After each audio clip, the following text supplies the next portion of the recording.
Halo adik-adik, selamat datang di ibadah online sekolah minggu GKS Grogol. Ayo yuk, semangat, beri waktu terbaik buat Tuhan. Adik-adik tahu kan kenapa kita beribadah di rumah? Kita ibadah di rumah karena kita sedang membantu banyak orang yang sedang sakit kena virus untuk bisa cepat sehat lagi seperti kita. Tapi kita juga harus berhati-hati ya, cuci tangan pakai sabun dan jaga kebersihan setiap saat. Ayo, sekarang duduk yang manis. Kita mau dengar firman Tuhan dengan judul Satu-satunya Dosa Manusia. Jangan lupa klik lonceng dan subscribe YouTube channel ini ya. Selamat beribadah. Shalom adik-adik sekolah minggu. Halo. Hai. Yuk kita siap memuji nama Tuhan pagi hari ini. Bebaskan badan kita. Kita mau menari, kita mau menyanyi buat Tuhan. Haleluya. Ikutin gerakan kakak ya. Ayo kita menari buat Tuhan pagi hari ini. Kasih senyum yang manis buat Tuhan.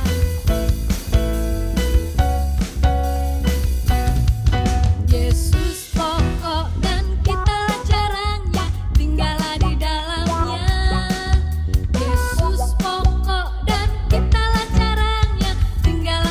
Ayo badannya digoyang buat Tuhan. Yesus pokok dan kita caranya, tinggallah di dalamnya. Pastilah kau akan berbuah. Yesus cinta, tunjuk temannya. Kau cinta dia. Yesus cintaku, ku cinta kau cinta dia. Yesus pokok dan kitalah caranya, tinggallah di dalamnya lagi. Yesus pokok dan kitalah caranya, tinggallah di dalamnya. Yesus pokok dan kitalah caranya, tinggallah di dalamnya. Pastilah kau akan berbuah. Katakan kakaknya, Yesus cintaku, ku cinta kau cinta dia. Tunjuk mama papanya, ku cinta kau cinta dia. Yesus cintaku, ku cinta kau cinta dia. Yesus cintaku, ku cinta kau cinta dia. Sekali lagi, Yesus pokok dan kitalah caranya, tinggallah di dalamnya. Yesus pokok dan kitalah caranya, tinggallah di dalamnya. Yesus pokok dan kitalah caranya, tinggallah di dalamnya. Pastilah kau akan berbuah. Pastilah kau berbuah. Pastilah kau akan berbuah.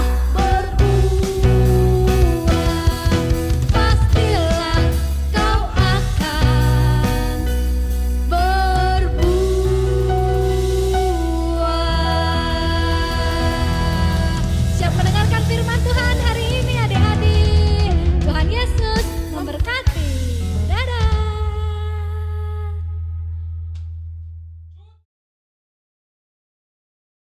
Halo adik-adik semua, saudara-saudara muda. Hari Minggu, ibadah online di hari ini, kita tetap belajar firman Tuhan. Karena bagaimanapun firman Tuhan itu adalah makanan bagi manusia roh kita. Bila kita banyak makan firman Tuhan, manusia rohani kita kuat, ya, niscaya kita sanggup menghadapi hari-hari ke depan, di mana sekarang masa pagebluk COVID-19 ini masih berlangsung, di mana jumlah kasusnya semakin meningkat, ya. Dan kita harus hati-hati, waspada, meningkatkan kewaspadaan dengan tetap menjaga protokol kesehatan, cuci tangan, pakai masker, jaga jarak, dan terutama juga setiap kali pulang dari mana-mana segera mandi, keramas dengan bersih, ya, supaya kita tidak ada sisa-sisa virus yang menempel di bagian tubuh kita. Ya, itu adalah anjuran dari pemerintah yang patut kita taati, kita lakukan supaya kita dan khususnya keluarga kita aman terhindar dari penularan virus COVID-19 ini. Apapun itu ya adik-adik, saudara-saudara muda semua, kita mesti percaya bahwa Tuhan melindungi kita, Tuhan terus menjaga kita dengan kuasa darah-Nya, darah yang sangat mahal, darah anak domba Allah yang telah menebus dosa kita, juga terus melindungi kita, menudungi kita, sehingga tidak ada mara bahaya, sakit penyakit dari virus apapun, termasuk juga virus COVID-19 ini. Hari ini kita akan belajar sedikit mengenai apa yang dinamakan di Alkitab sebagai satu-satunya dosa manusia. Terambil dari Roma 3 ayat 23 dan 24. Ya. Mari kita baca adik-adik ya. Roma 3 ayat 23 dan 24 ya. Ayat 23, karena semua orang telah berbuat dosa ya, dan telah kehilangan kemuliaan Allah. Ayat 24, dan oleh kasih karunia telah dibenarkan dengan cuma-cuma karena penebusan dalam Kristus Yesus. Ulang ya, karena ayat ini sangat-sangat luar biasa, sangat baik. Ayat 23, karena semua orang telah berbuat dosa dan telah kehilangan kemuliaan Allah. Dan oleh kasih karunia telah dibenarkan dengan cuma-cuma karena penebusan dalam Kristus Yesus. Ya. Salah satu cara untuk belajar Alkitab adalah kita tidak boleh membaca Alkitab sebagaimana kita membaca novel, membaca koran, membaca majalah, atau bahkan seperti membaca tulisan di medsos, di WA, di Facebook, ya. Jangan, itu semua tidak akan membuahkan hasil jika cara membaca seperti itu dilakukan untuk membaca Alkitab. Ya. Untuk membaca Alkitab, satu cara yang sederhana adalah kita harus perhatikan kata-kata yang dipakai di ayat tersebut. Kita harus perhatikan adik-adik dan saudara-saudara muda semua. Jangan membacanya sambil lalu.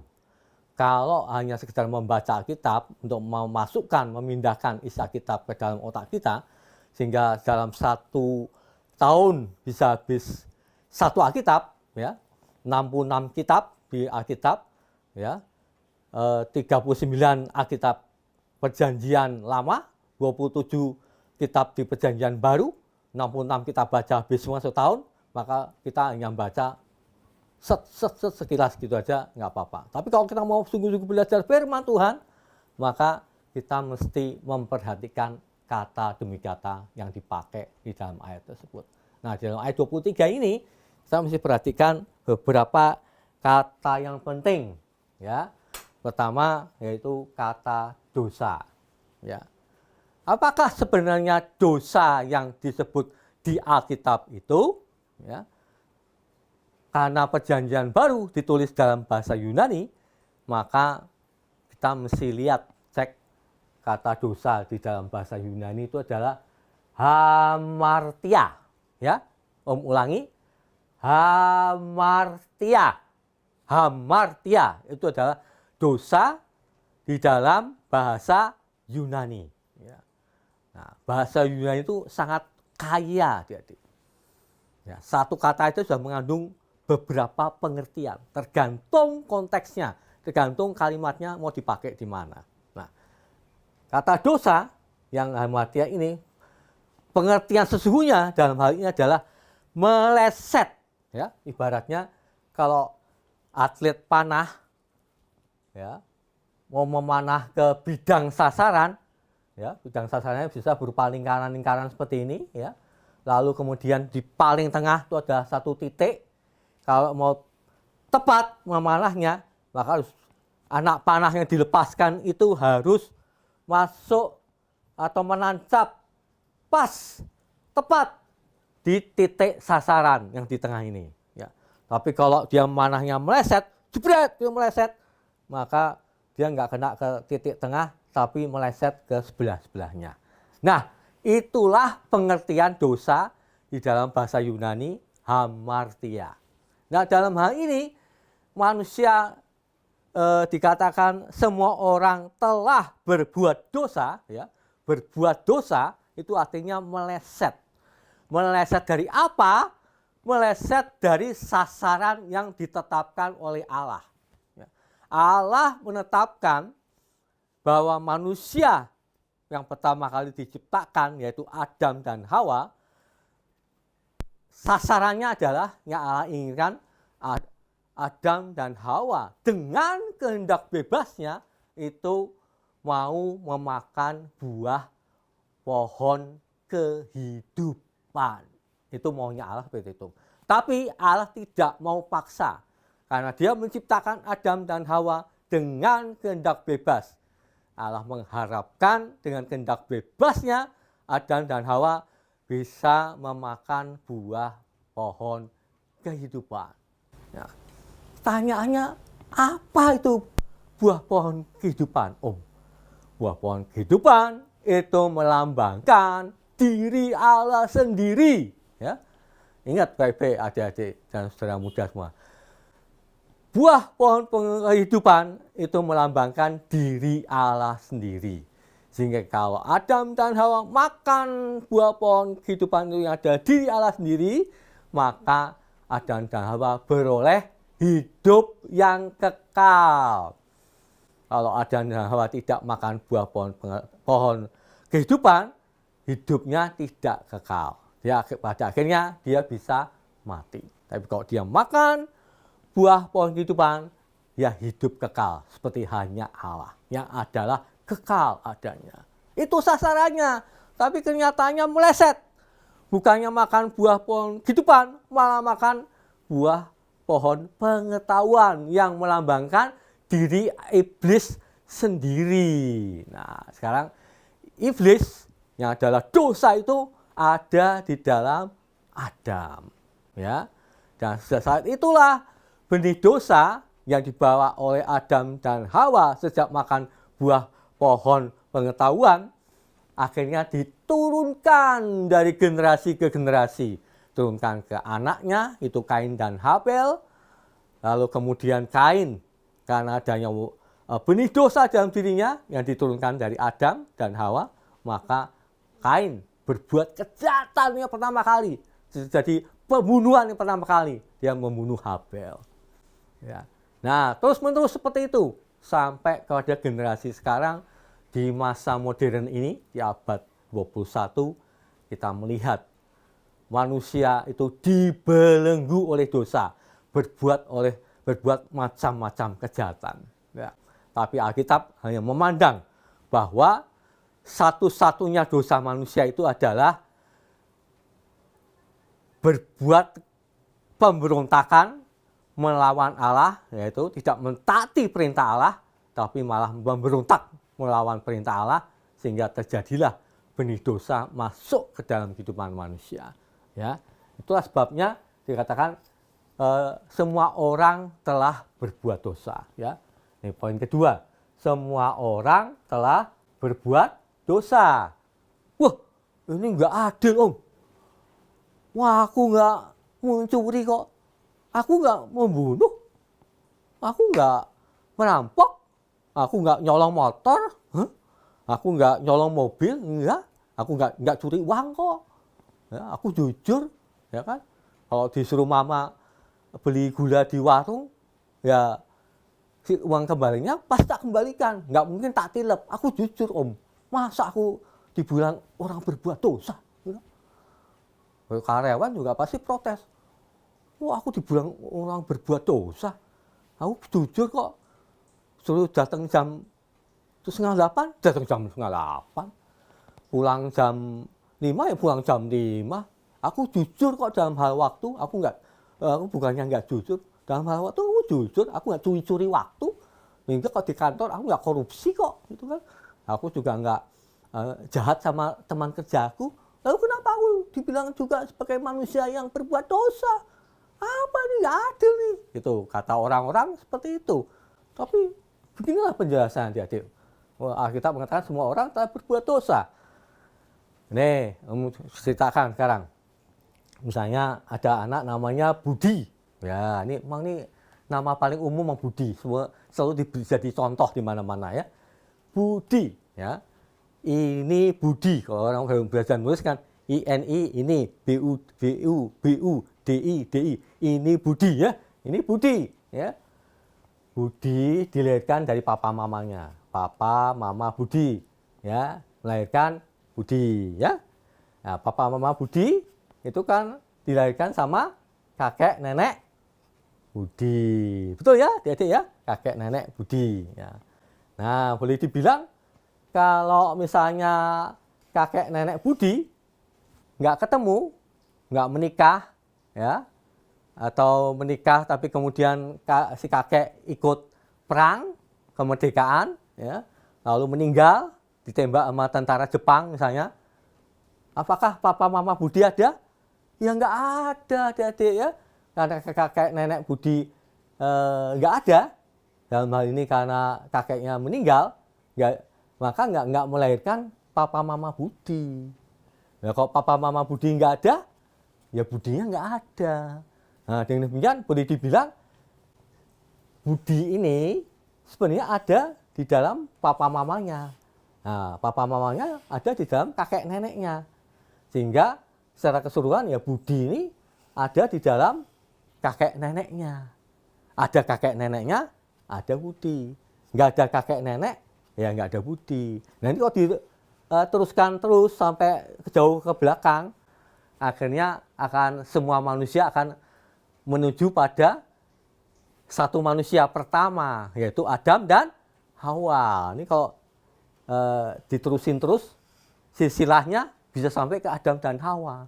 Nah, dengan demikian bisa dibilang Budi itu berada di dalam Adam. Budi berada di dalam Adam. Karena kakek neneknya dan papa mamanya itu semua berasal dari Adam. Semua manusia itu bersumber dari satu manusia pertama, yaitu Adam. Sehingga semua apa yang dilakukan Adam, begitu juga dilakukan oleh Budi. Ya. Begitu Adam berbuat dosa, maka Budi juga berbuat dosa. Nah, itu penjelasannya adik-adik. Semoga adik-adik bisa menangkap hal ini. Tapi sekalipun tidak dijelaskan seperti ini, adik-adik bisa berpikir secara logika bahwa apa yang kita peroleh dari orang tua kita itu kan berasal dari orang tua kita kan. Dalam diri kita semua sifat-sifat, karakter itu diturunkan dari orang tua kita. Betul ya adik-adik? Yang demikian juga halnya sama. Benih dosa yang ada di dalam diri kita ini itu kita terima sebagai warisan dari orang tua kita. Orang tua kita menerima warisan dari kakek nenek. Kakek nenek menerima warisan sifat-sifat karakter dan dosa dari kakek nenek buyutnya. Demikian seterusnya. Akhirnya sampai ke Adam. Nah, Alkitab memandang ya, Tuhan melihat bahwa semua manusia ini yang ada sekarang ini ada di dalam Adam, ya. Semua manusia ada di dalam Adam. Karena Adam berbuat dosa, maka semua manusia telah berbuat dosa. Karena semuanya ada di dalam Adam. Itulah sebabnya Roma 3 ayat 23 mengatakan semua manusia telah berbuat dosa, ya. Semoga Tuhan menerangi adik-adik semua dan saudara-saudara muda sehingga bisa mengerti bahwa kita semua adalah manusia yang berdosa, ya, telah berbuat dosa, ya. Nah, sekarang ada kata ketiga dari ayat tersebut, ya, yang mengatakan mengenai kebenaran, ya. Dan oleh kasih karunia telah dibenarkan, ya, dibenarkan, ya. Tadinya kita adalah orang yang berdosa, ya, tapi karena dibenarkan maka kita diampuni dosanya, ditebus dosanya, ya. Jadi di sini ada satu kata yang penting, kebenaran, ya. Kebenaran itu apa sih? Nah, seperti tadi, ya, orang merasa benar karena tidak melakukan kejahatan-kejahatan seperti membunuh, merampok, mencuri, berdusta, korupsi, memperkosa, macam-macam semua kejahatan yang bisa kita sebut. Tetapi mereka tidak bisa disebut sebagai orang benar di hadapan Allah. Ya. Tahukah adik-adik bahwa bagi Allah kebenaran itu bermakna satu, yaitu kita itu jadi orang benar kalau kita di bawah anak domba. Ya. Kebenaran itu artinya aku di bawah anak domba. Ada aku, di atas aku ada anak domba, maka Allah cuma melihat anak domba. Nah, sehingga kita dibenarkan oleh Allah. Ya. Ini aksara Mandarinya sangat baik adik-adik. Kebetulan Om nggak bisa nulis, semoga di kamera kelihatan ya adik-adik ya. Jadi menurut aksara Mandarinya, aku di bawah anak domba itu adalah ini adalah aksara gau atau domba, dan kemudian ada aksara wo, aku ya, aku. Jadi aksara domba di atas, aksara wo ya, aku itu di bawahnya. Sehingga itu bermakna aku di bawah anak domba.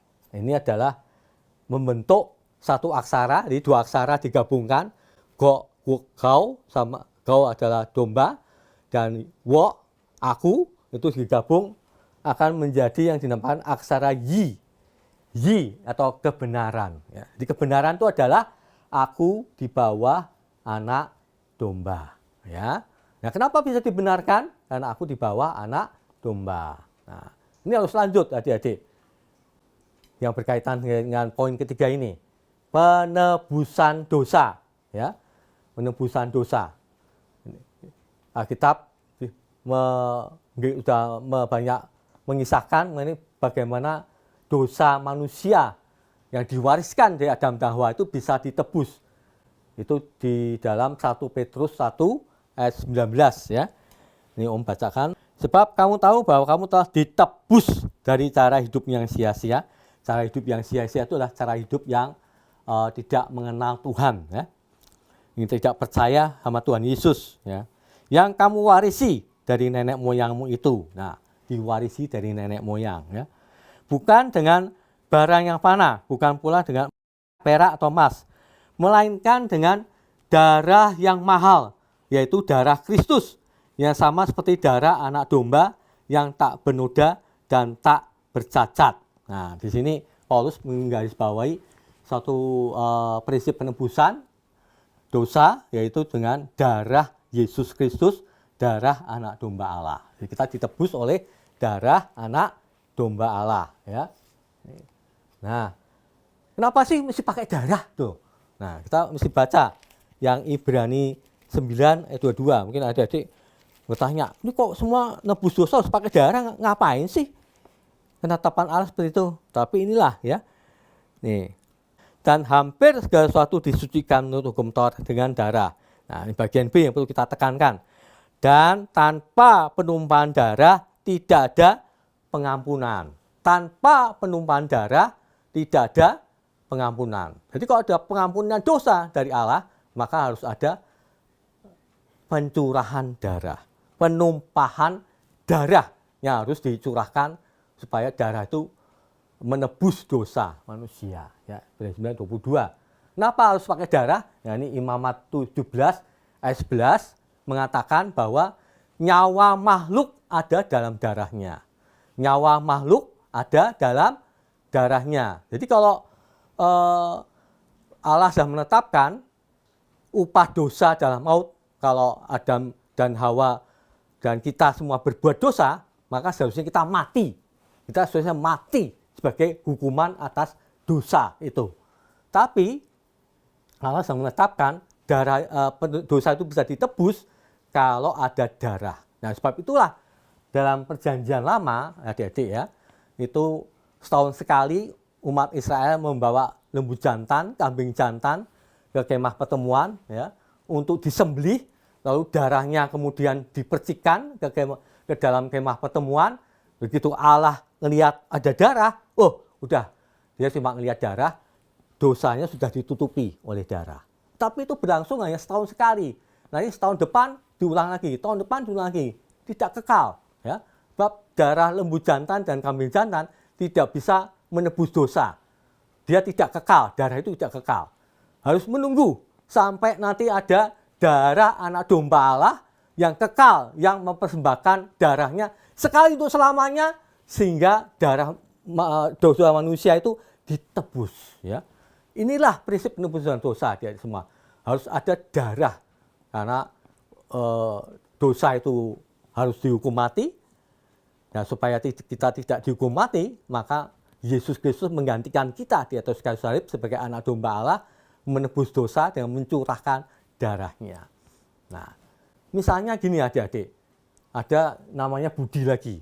Budi di sekolah itu memecahkan atau menjatuhkan komputer sekolah yang harganya 12 juta.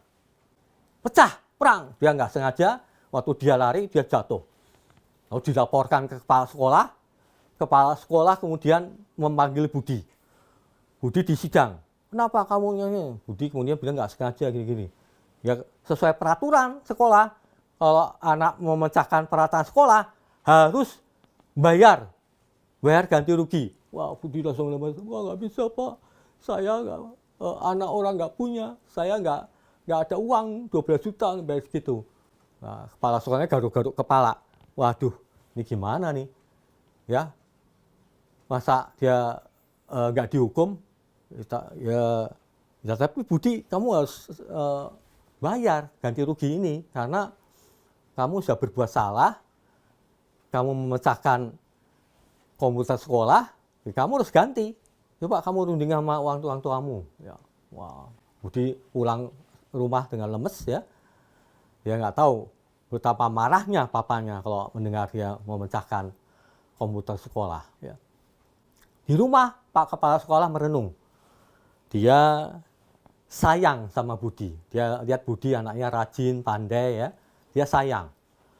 Tapi kalau dia membebaskan Budi dari hukuman, nanti anak-anak yang lain akan protes. Pak Kepala Sekolah, nggak adil nih.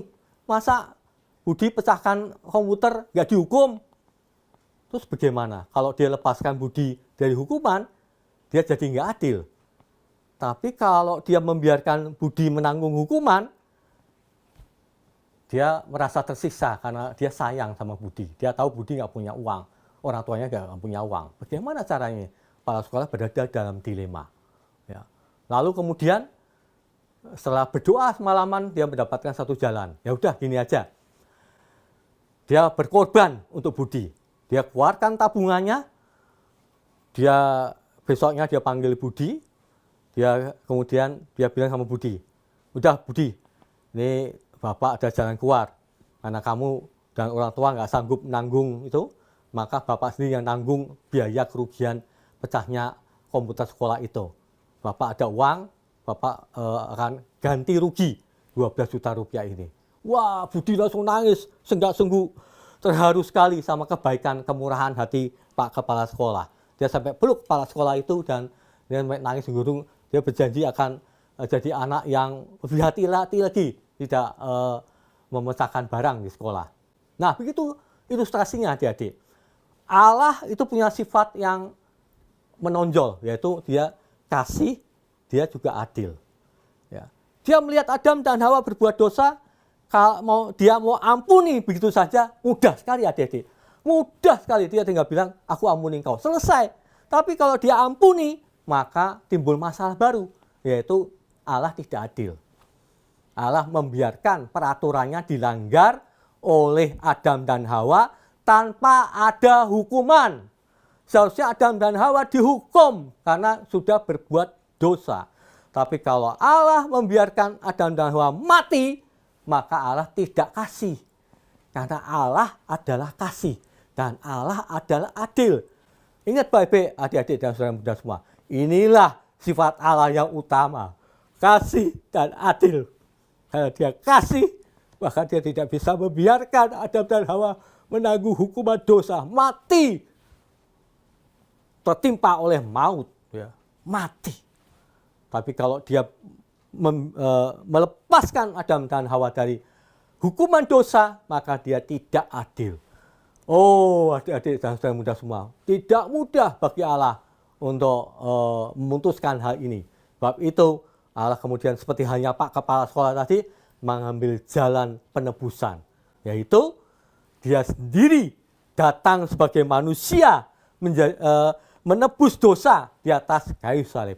Yesus Kristus adalah Allah yang menjadi manusia, menjalani kehidupan manusia, naik ke atas kayu salib, mencurahkan darahnya untuk menebus dosa kita semua, sehingga tuntutan Allah atas hukuman dosa ditanggung Yesus Kristus di atas kayu salib, sehingga Allah tidak bisa dibilang tidak adil. Allah adil. Allah sudah menimpakan hukuman dosa itu pada anaknya tunggal, Yesus Kristus Tuhan kita, sehingga tuntutan Allah digenapi, dipuaskan oleh pengorbanan Yesus di atas kayu salib. Demikian pula dia adalah Allah yang kasih, dan dia sudah membuktikan kasihnya kepada manusia, sehingga dia menjadi manusia.